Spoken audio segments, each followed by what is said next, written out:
Are you just starting to card making and you don't know what to buy?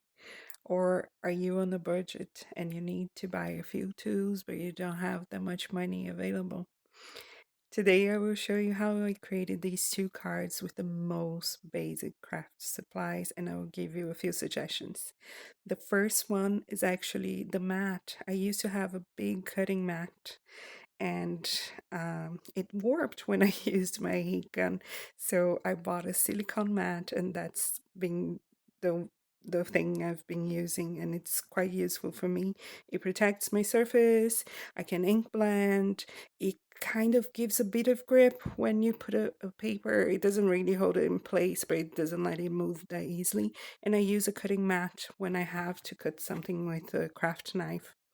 There are several options of bone folders in the market. If you don't want to buy one, you can just use a popsicle stick. I bought these ones recently. It's a pack that comes with two, and it was less than €2 in Southern Green. If you live in Europe and you have one of those near you, it's a good option. But I'm sure you can find them very, very cheap online as well. Usually, it is a pack with two. And scissors, there are all kinds of different scissors in the market. Don't go for the necessarily the most fancy ones. You can buy any, like, I always clean mine using a little bit of rubbing alcohol, and I just clean it with some cloth, and it removes all the gunk and adhesive, I guess. And these are the ones, the little ones are the ones that I recommend the most, but you can buy them in different sizes. I would always recommend have a medium size one, a big one, and the little ones that are like nail size for what we're gonna do later, but also for your day-to-day crafting. So these, we buy them in Lidl. They come in a pack with two. They're very cheap, very affordable. Empty pen, I've said this before and I'll say it again. You can always use an empty pen um, with a ruler to fold and score instead of a scoring board. It's way cheaper. I would recommend you to get a T ruler, preferably a clear one, because then you can see where you're scoring. But I also have a metal one that I use with my craft knife, because you can cut into the plastic one.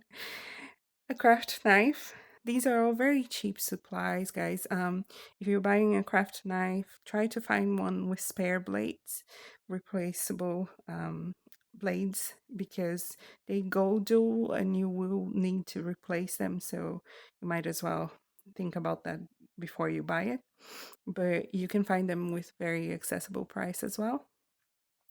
So I use usually all of those tools together. So I'm not gonna recommend any kind of glue, because the one I use is actually from my country.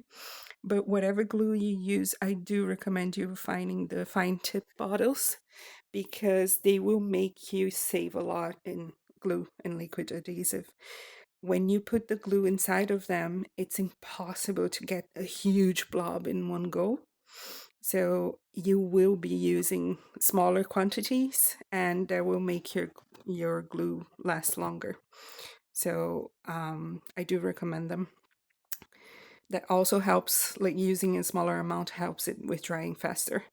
Reverse tweezers, they're quite useful. I use them a lot all the time, not only to hold things, but also to hold them in place until they dry.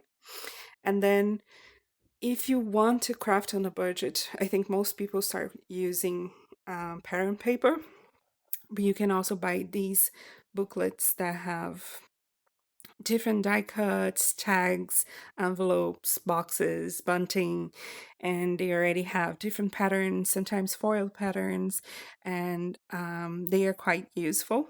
You can also buy like decoupage panels. This one is from Do Crafts.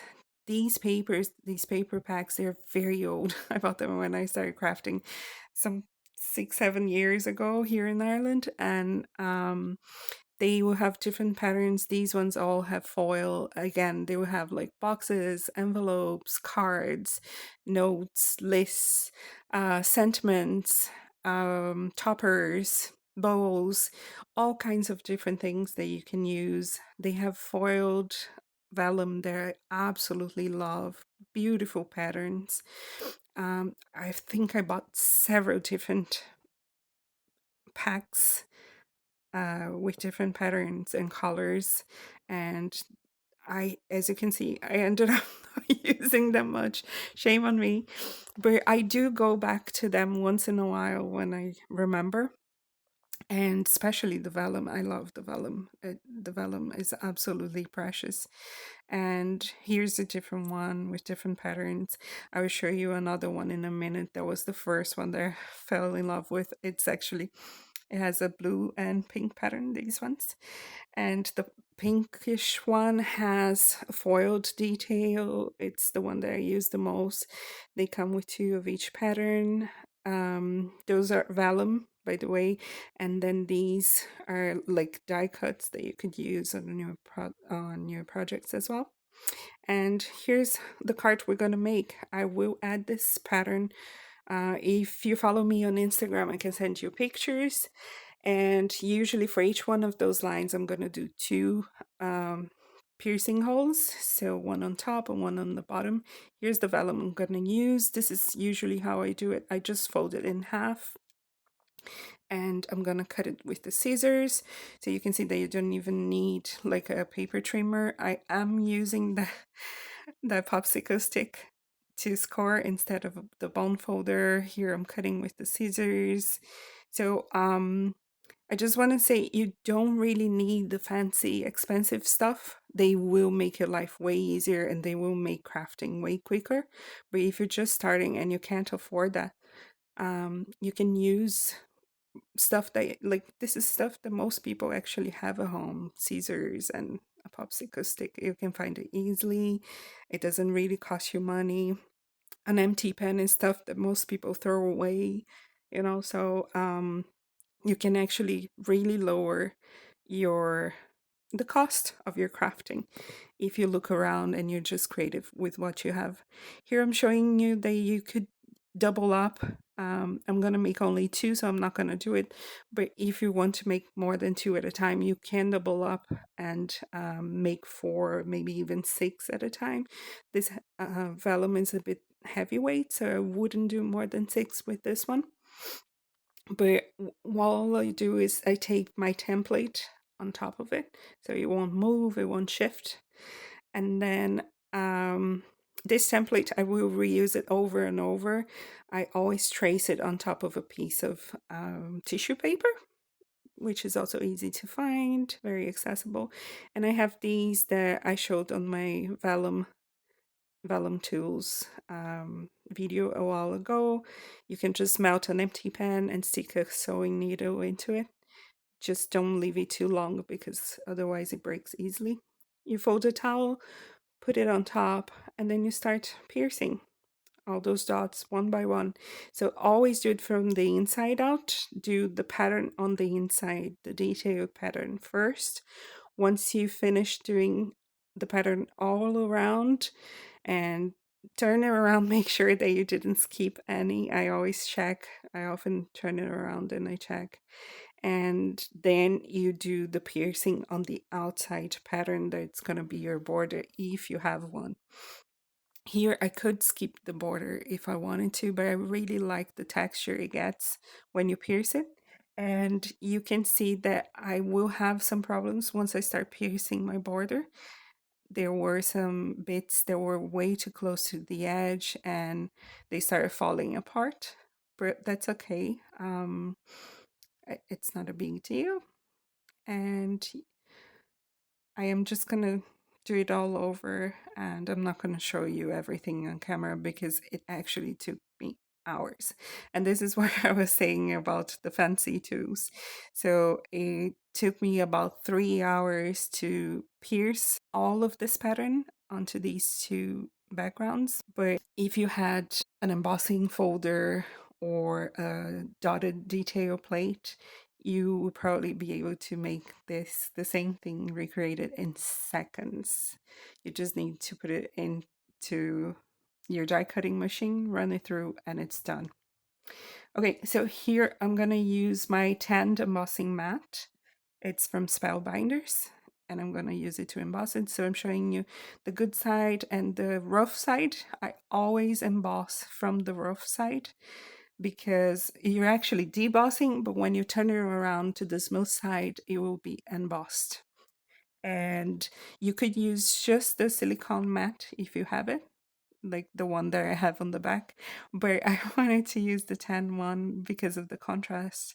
If I put the vellum against the white um, silicone mat, you guys wouldn't be able to see what I'm doing.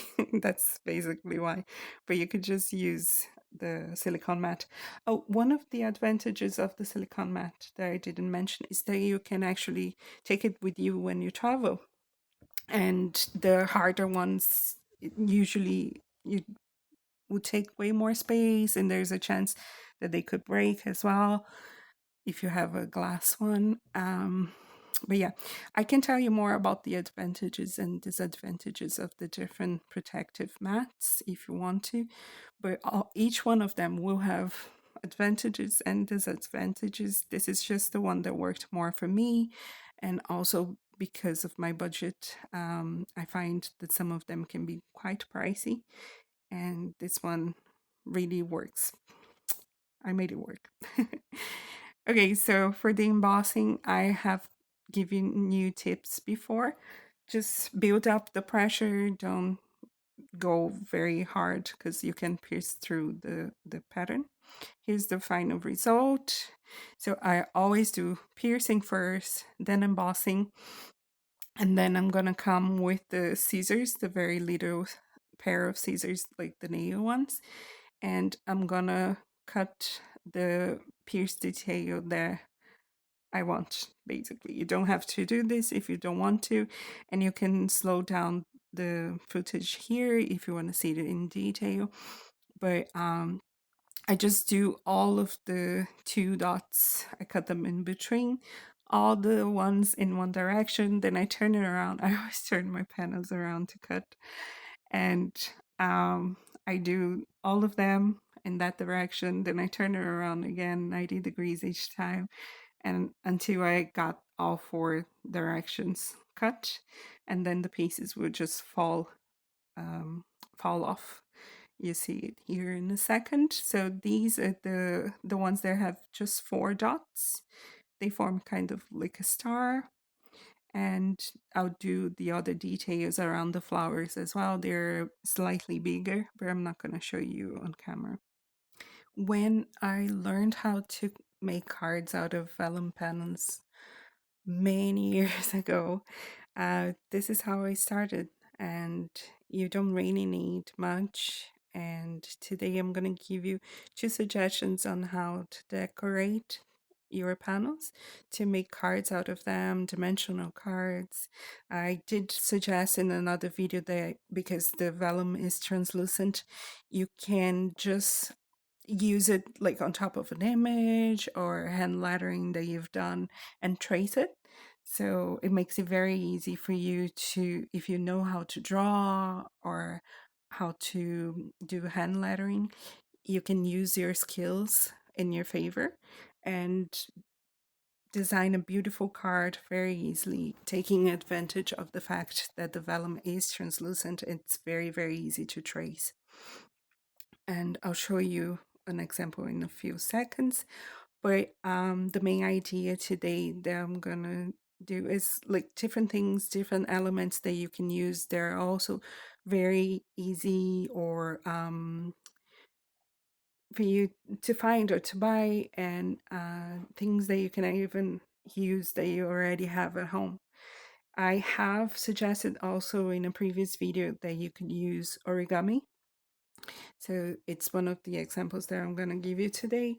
You could just use small origami elements that you like, hearts, flowers, birds, stars, anything small, and you could use it to decorate your panel, your beautiful panel. They always look gorgeous in the end. They look very elegant.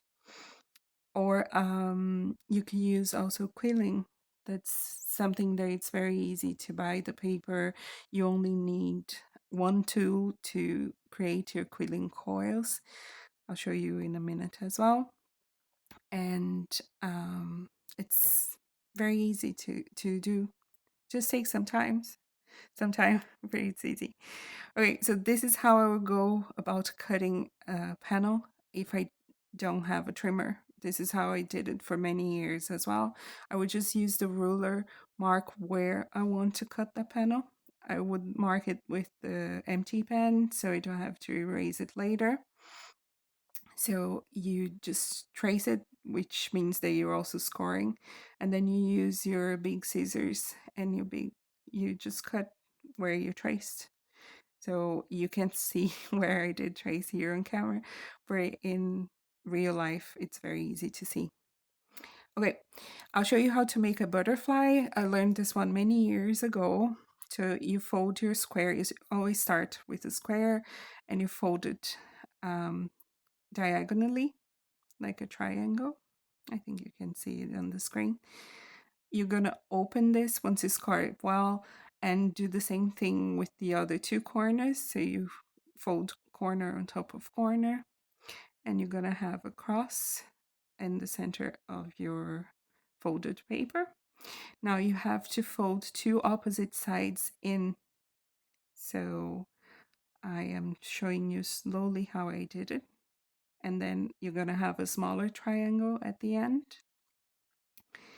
And if I undo here, you can see what I've done. So I hope that makes sense.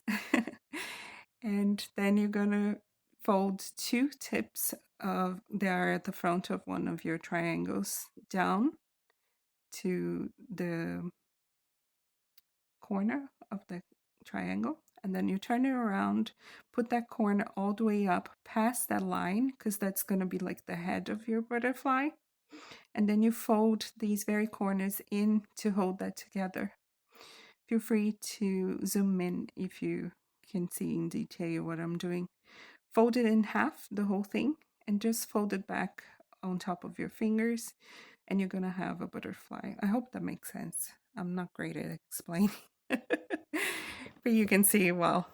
Okay, so I'm just gonna add my vellum panel to a white panel, and I'm gonna add it to that card base that I already added gray, a light gray background. I just thought that if I put it on top of the gray, it would be a bit lost. So I wanted the white behind it. I just measured everything with my ruler, cut that panel the size that I needed it to be. You could actually make the whole card that size if you want to. And I am holding it with the reverse tweezers until it dry because it takes a while to dry. And then I'm gonna add the whole thing to the background. This video is a bit long, but because I'm showing you how I made everything, I needed the extra time. I hope that's okay with you folks. So I'm gonna leave this to the side to dry, and I'm gonna bring those butterflies, and I made them in different colors, kind of rainbow colors. And here I'm going to show you that pack, one of those packs that I showed you earlier. It comes with loads of sentiments, and I chose a few of them to use on the two cards because they're foiled. I love foil. I think it looks very nice on a card. So all you have to do is choose the one you want, remove it from the page, and then cut off, snip those tiny bits of paper that come across so it looks nice and even. And I tried to tilt my butterflies around a little bit because I didn't want them all facing the same direction. I wanted them kind of towards different directions, a bit messy. I'm just gonna add glue to the back, hold it down till it dries for a few seconds, and add all of them. One of the other things you can add is confetti, or here's a crazy idea for you, something I used a lot in the beginning, decoration for your nail art if you use it, if you have any. So these tiny butterflies here are actually decoration for nail art. And here you can see, like, you can really trace anything using vellum. So if you have a sentiment that you like, just put it on top and trace it. This is the tool that we use for quilling. So here you can hardly see, it's so hard to focus, but you'll be able to see the blue one a little bit better because the space is a bit bigger. So you're gonna need strips of paper. You can buy them online, and it's usually packs with multiple colors and different thicknesses.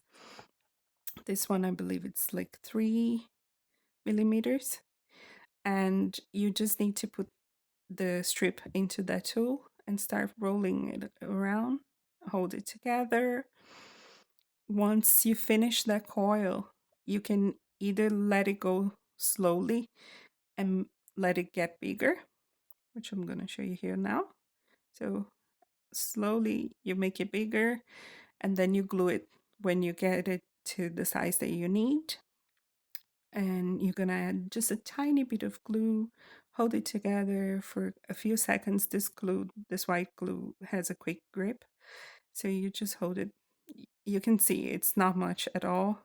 And you would do that to several pieces. Here's how I shaped these ones. If you just press it, you will give it kind of a drop shape, a tear shape. And if you press it on the other end, you're gonna have two tips, which is what I'm gonna do next for this one. And then I'm gonna twist them in opposite directions against my fingers. I hope you can see it. So it turns out like a bit of an S shape, I guess. And the other ones I just press on one side because the coil is loosened. They look very different from the ones that the coil is tighter. The green ones here, I cut it halfway so you can use a full piece of those paper strips, or you can use half, or you can glue them together and use two, depending on the size of what you want to create. I am adding a bit of glue and folding it twice, and that's gonna be the stem for my leaves. I made several leaves, all of them using half pieces of the strips. And my colors are a bit weird, but they are the colors that I have at home. So I created a weird colored card. It looks like I don't know anything about color combination, but I just wanted to use what I had to show you. I actually really like the design. These are the most easy, simple designs you can make with quilling. If you look it up online on YouTube, you're gonna find millions of videos, and they're all like very intricate and just gorgeous. Here I put down one of my main flowers. For this one, I used, I believe, 10 or 12 petals. I showed you before how to create them, and a big coil in the center as the center of the flower. I'm just gonna take them all down one by one, put glue in the back, press it down for a few seconds to make sure that it's adhering, and at the end I'm gonna put a heavy block on it to hold it in place. I really wanted to make this video to show you that you don't need a lot, and you don't need to spend a fortune to make your cards. If you use your creativity, you can probably reach out for almost anything that you already have in your house and turn it into something beautiful, into something pretty. And these are just the two first ideas that came to mind. I was actually going to do this video just talking about the tools, but I thought I would later. I decided to make two cards to show you how to use them in a creative way. And I won't show you how I did the other flowers and the leaves, but you can kind of see how it ends up. And it's just the same thing. You just put all the pieces how you want them on the paper, come back, lift them up one by one, and glue them down. Once the glue dries, this glue dries matte, so you can't really see if there's anything oozing out.